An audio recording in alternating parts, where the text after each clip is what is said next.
Showbiz Update, Liza Soberano posibleng magbalik sa Philippine TV.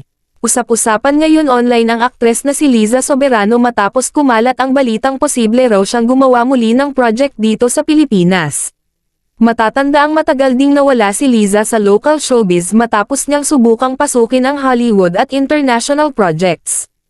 Marami ang sumuporta, pero marami rin ang nagtaka kung babalik pa ba siya sa paggawa ng teleserye sa bansa.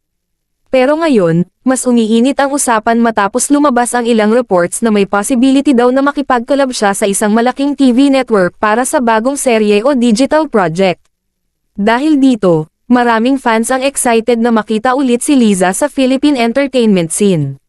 Marami rin ang nagsasabing miss na nila ang kanyang acting, lalo na sa romantic drama roles na talagang sumikat noon.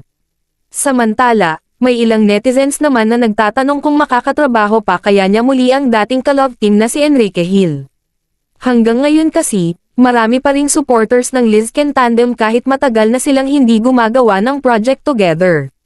Bukod dito, napansin din ng fans na mas active ngayon si Liza sa social media at public appearances, dahilan para mas lalong umugang ang mga comeback rumors. Sa ngayon, wala pang official confirmation mula mismo kay Liza o sa kanyang management, pero marami ang umaasang matutuloy ito. Ikaw, gusto mo bang magbalik teleserye si Liza Soberano? At kung babalik siya, sino ang gusto mong makapareha niya? Comment mo sa baba ang opinion mo at huwag kalimutang mag-like, follow, at share para sa mas marami pang latest showbiz updates.